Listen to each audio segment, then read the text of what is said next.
And when you love someone, really love them, you start to blur the lines between what's yours and what's theirs. Money, time, energy, effort, it all becomes shared. And I never had a problem with that. I met Kayla during my final year of college. She was in her second year, majoring in art history, full of stories, big energy, and those brown eyes that made every word seem more poetic than it was. We hit it off fast. I was more grounded, structured, the kind of guy who color codes his calendar. She was the opposite, wild, warm, unpredictable. But it worked. For a while, it really worked. After graduation, I moved to a different city for a decent job. Kayla stayed behind to finish school. We agreed to try long distance. It wasn't easy, but we made it through the first 6 months better than I expected. We'd FaceTime every night, send each other dumb memes, fall asleep on calls like teenagers. I made sure she never felt alone. I'd send her food when she was sick. Bought her a Kindle so she could read without, squinting on her cracked phone screen. Sent her flowers on her rough days. Then around month 7, she told me her landlord was hiking up the rent. She looked stressed. Said she might have to pick up more shifts at her part-time cafe job or even consider switching apartments. I told her not to worry. I've got you. Just focus on school. She resisted at first, but I insisted. I started sending her $400 every month to help cover rent. It wasn't a crazy amount for me. I was earning well, living cheap, and I told myself, this is what partners do. For the first month or two, it felt good, like I was part of her life, even from a distance. She'd thank me sweetly, send me photos of her cooking at home, her study setup, her apartment window with a caption that said, "Your help makes all this feel safe." And I believed her. But slowly things started to shift. She got less available, stopped calling at night, replied late with short texts. When I asked if she was okay, she said she was just tired. I wanted to trust her. But when something feels different, like you're still in the relationship, but now you're watching it from the outside, that was me. Then came that weekend. I remember it because it was the first time I didn't hear from her for over 24 hours. No messages, no calls, nothing. She messaged the next day. "Hey, sorry, I just needed to unplug. Love you." I told her it was fine, but inside I was unsettled, because she never just unplugged. That same evening, one of her friends, Mia, posted a story on Instagram. It popped up in my feed because I followed her too. And it was a beach, sunset, glass of wine on a towel, and in the corner, barely visible, was Kayla, smiling, sitting next to someone. A guy. Half his face was cropped out, but his arm was there. Laid back, comfortable, familiar. My heart dropped. Not because it was proof, but because it was enough to ask questions. I didn't say anything that night. I waited. The next day I casually asked her how her weekend went. "Nothing special," she said. "Just stayed in, did some painting. Caught up on rest." That was it. No mentions of sand, or sunsets, or whoever that guy was. She lied. I went back to Mia's story. It was gone. But I remembered the username of someone who'd commented on it. Clicked, and found they'd reshared a different clip. A video. 3-second pan shot, bonfire, waves, laughter. Kayla, the same guy.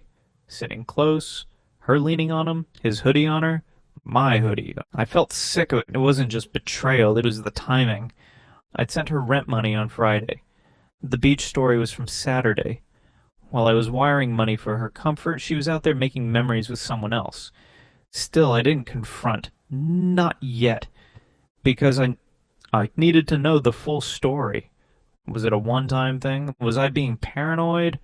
Or had this been going on while I was paying for her peace? So I waited.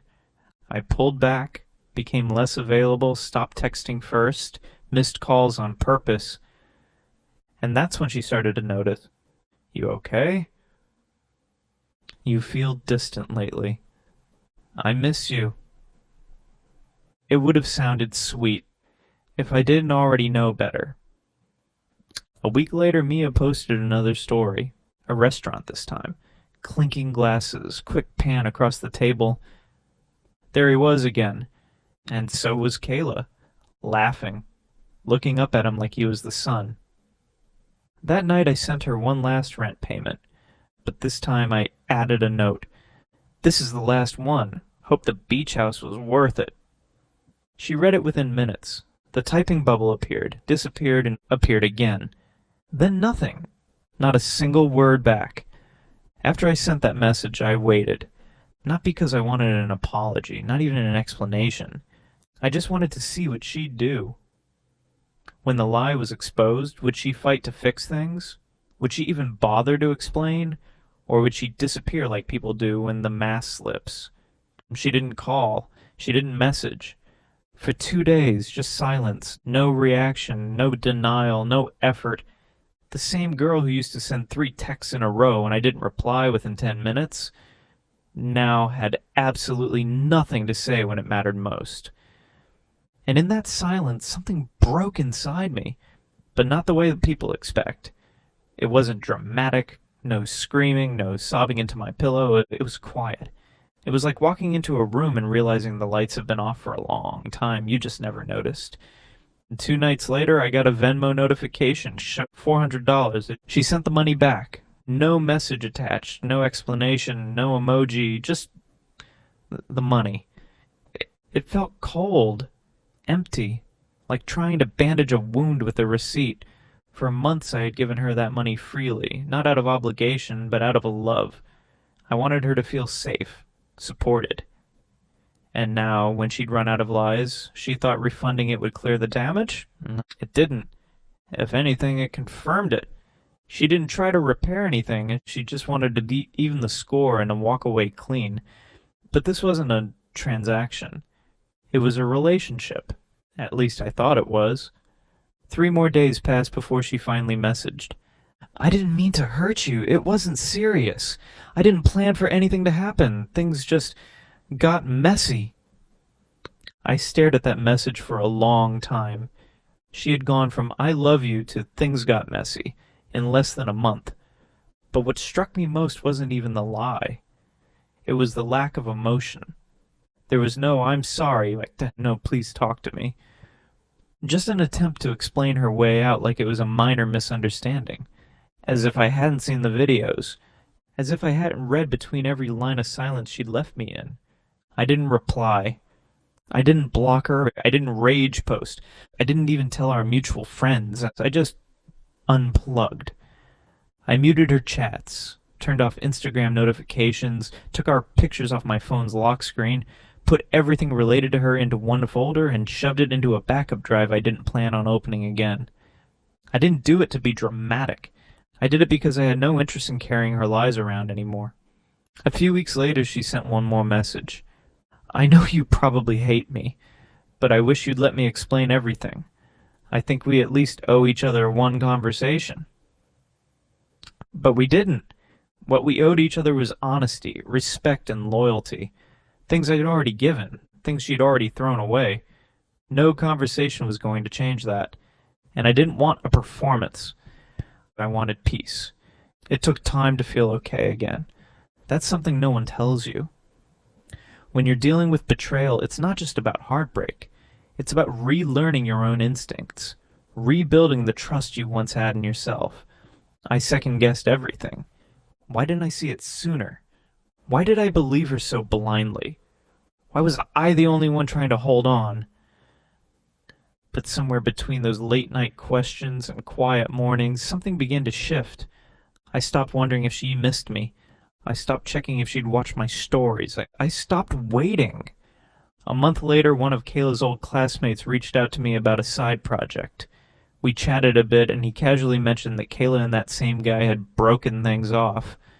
Apparently, it didn't work out. No surprise there. Because relationships built on lies, distractions, and stolen moments don't last. They can't. They aren't real. What we had, at least from my side, was real.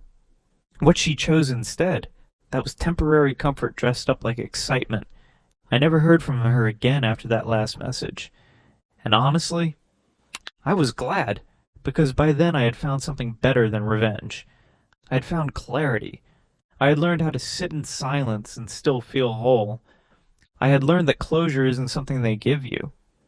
It's something you give yourself when you stop needing their version of the story. Now, when people ask me what happened between us, I just say this. She had help paying rent and still found time to go on vacation. They laugh. But I'm not bitter. I'm just honest. Because sometimes the truth really is that simple. And peace, it's not in forgetting them, it's in remembering yourself.